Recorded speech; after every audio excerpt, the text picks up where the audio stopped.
Left of the box.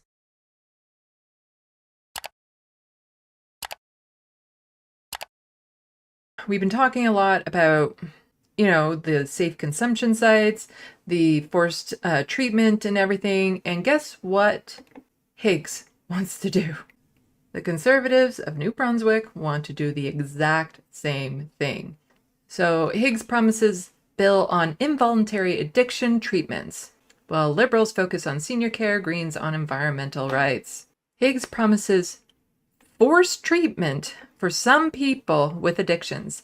At a campaign event in Moncton, PC leader Blaine Higgs promised to introduce legislation that would force a person with severe addiction into treatment. The government promised such legislation last year's.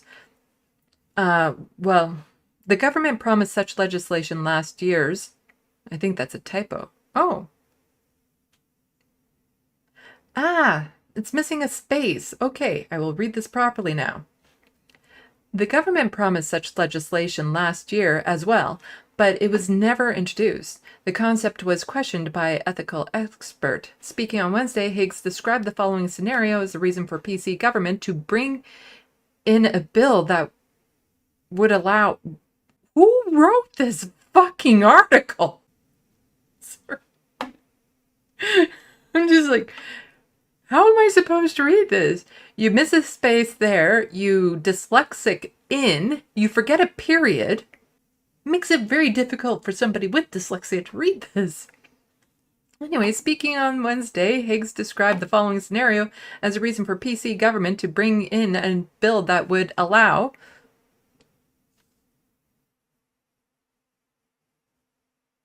Where's the rest of the sentence? Who wrote this fucking article? Where's the rest of the sentence? Because this is a new sentence. That is not there. Anyway, maybe it's 20 blows. Someone's unconscious and they're not able to even maybe respond in any way, he said. Or in that some case that in some cases the aggressiveness they could show to the public and the safety.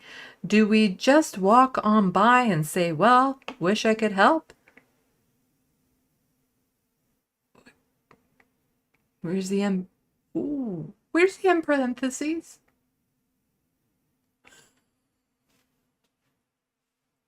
This is who did this? Who? Because you're missing the closing quotes here. I'm getting too distracted by the horrendous writing of this article. The province would need 3 or 4 recovery facilities for the program, but some existing facilities could be used, he said, and the provinces have requested a proposal for a new 50-bed treatment facility. Higgs also said that a recovery program would be included in the new jail under construction in Minto. So, of course, these forced treatment programs send people to prison. And having a treatment facility is somewhere for people to go that don't go to prison because of a particular crime. In our correctional facility that's being built now in Minto, it will have a recovery program built right into it. CBC News has asked the PC campaign for clarification of those comments. Higgs also hammered home a point that he's made several times in the campaign. He does not believe safe injection sites work. Of course he doesn't. We will not be building any more safe injection sites. We will challenge the ones that are currently here, Higgs said. The province only has one such site right now, and it's in Moncton. They also got rid of... So Blaine Higgs also got rid of all the abortion clinics. All the places where you could get an abortion in New Brunswick have been shut down. But it's legal in Canada to get that. But he defunded them so severely they all had to shut down. The site does not give users free drugs. Instead offers to test drugs to ensure they're not toxic. And we know this from talking time and time again. No, none of these supervised consumption sites hand out drugs to people. Higgs also refused to comment on why PC candidate Sherry Wilson was not at the Moncton event and why she was not being made available for interviews with reporters. Wilson received strong pushback after making a Facebook post on National Day of Truth and Reconciliation that compared protesters for 2S LGBTQ+ students to the systemic taking of Indigenous children from their parents to place them in residential schools. The issue is closed, Higgs said. Don't get to question her. And I touched on it, I believe, when I was covering the Truth and Reconciliation Day that I did, the National Day for Truth and Reconciliation, where she was talking about this is the exact same parental rights issue. That, we took away the parental rights of Indigenous people by kidnapping their children, and we're taking away the parental rights of cisgendered straight people by not telling them their children are trans if their child is trans and are afraid to tell them. But this is not all. We also have breaking, and this is from the Liberal Party of New Brunswick.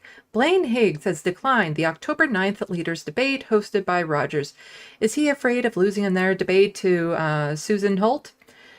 It is a very, very common thing that conservatives do not show up to debates anymore. Like the last provincial election, I remember looking around and so many of the conservative candidates didn't bother to show up for debates. They also have a habit of not releasing their platforms. And yet they still somehow get elected in. They're getting elected in based solely on, these social issue conspiracy theories propaganda. Not on any actual policy they intend to push through, unless it's one that will take away people's rights. But they don't propose plans to people. And then they don't bother to show up at debates where they can get publicly challenged on their absolutely batshit crazy ideas. And it's becoming more and more common. And I think it should be a requirement that if you're running for public office and there's debates, you need to participate in them unless, unforeseen circumstances, you're in a car accident or something. But other than that, it should be a requirement for candidates to participate in a debate so that people can hear them being challenged in public.